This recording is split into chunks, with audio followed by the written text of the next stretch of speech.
welcome to the Monday show. If you're not familiar, my name is Philip DeFranco, and this show really isn't a show, it's just me talking.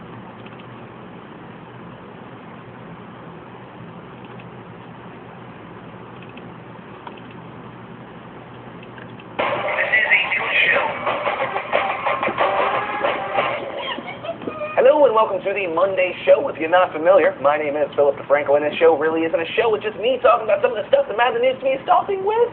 A group of Swedish sea treasure hunters found a 60-foot disc at the bottom of the ocean. What's more interesting than the disc itself is the 985-foot-long impact tracks leading to it, because it looks like whatever this 60-foot disc is crashed into the ocean at such a high velocity that it went 285 feet down into the ocean, slid 1,000 feet, and then finally came to a halt. To which many people would go, oh, well, how do you know it's real? I mean, which I would say, okay, I get what you're saying, dub-dub. But the people that found it are legitimate treasure hunters that have been doing this for 18 years. They have legitimate, successful pulls from the ocean. And Peter Lindbergh, the commander of the Ocean Explorer, said he's never seen anything like this. And for me, it's less of a conversation of, is it a ship or is it, it seems like it's a ship. We won't know until someone actually goes down there. And James Cameron, that's something you could do. But the question really would be, is it human or is it alien? And I'm just saying for the sake of conversation, suspend your disbeliefs of aliens, because I personally think it is a 98% chance that it's just secret U.S. technology. I mean, that super secret helicopter that they used to kill Osama bin Laden, that thing existed for like at least 10 years, and we didn't even know it existed until like this year. But I'd love to know what you guys think. And what's scary is we might not ever know what it actually is, because Peter Lindbergh and his crew of trusty Swedes said, you know, they just don't have the money to do it unless someone funds them. So if you want them to do it, you can give them some cash. But if it really is something super mega ultra secret, I'm sure some government will be out there sometime soon. But let's move on to our next story, which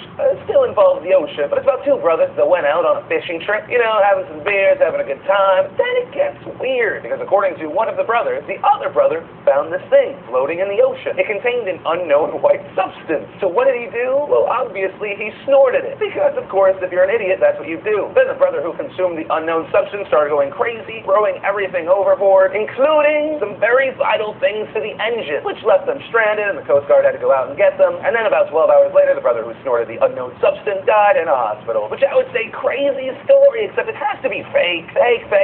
That sounds like two brothers who had cocaine decided, hey, let's do cocaine on a boat in open seas. What's the worst that could happen? Then the worst happened, and then the surviving brother, Kenneth, made up a story about how they found a floating bag of cocaine in the middle of the ocean, because the odds of that are so insane. I wouldn't even know how to calculate them. But imagine the equation would be like unicorn times sandwich divided by 700 bees. And then I just get confused. I don't know. I guess the main points, one, never see something and go, I should put that in my nose. And two, come up with better alibis. Yeah. Next up, if you live in the U.S., you most likely know about the debt ceiling talk. You know, Republicans, Democrats couldn't agree what to do with the economy. And if we didn't come up with something to do really quick and agree on it and put it through, then America would default on our loans, and then shit would get fucked. That's the easiest way to explain that. But Republicans and Democrats have come to a compromise, which of course isn't one of the best things in the world. It's kind of like one day you look in the mirror and you're 40 years old, and you realize no one really ever really loved you, and that you're alone in this world, and you'll die alone in this world. And so you marry someone that's not really that attractive or interesting, but it makes you feel better to go to sleep next to someone that's kind of warm, except their feet.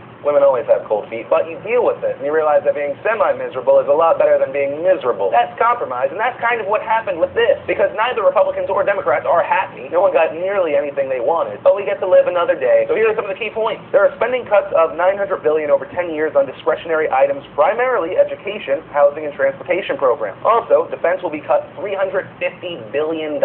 Two, there's not going to be a tax increase, but any automatic cuts or anything just like talking about tax cuts will be looked at on January 1st, 2013, when the Bush tax cuts are supposed to be over. Three, a 12-member bipartisan committee will come up with other things to cut in the upcoming years. Things that cannot be cut are Social Security, Medicare, and veteran benefits. And four, the debt ceiling will be raised by $1.5 trillion. And that should be enough to get us through to the next year. So that all could be a thing. It needs to really go through now, and we'll see if Congress passes it. In an update from one of last week's stories, the alleged hacker and leader of Lulzsec Topiary was bailed out today. The alleged hacker, whose real name turns out to be Jake Davis, is facing 5 separate charges, including conspiracy to overload the website of Britain's serious organized crime agency with traffic. Also, it doesn't help that when the police got him, his laptop contained over 750,000 usernames and passwords for people that they were hacking. So there you go. That's that's what he looks like. And let's move on to our final story of the day today, and that are these sugar babies. And no, I'm not just talking about the busted girls of our super secret sexy show that we do sometimes on the other thing, but it is about the college crisis. You know, we've talked about it in the past. In the next few years, people are going to be talking about it a lot more. You know, Wall Street crash, the housing market crash, and the education system will crash very, very soon. The fact is, colleges are way too expensive. I mean, just kids looking for a proper education are put under, like,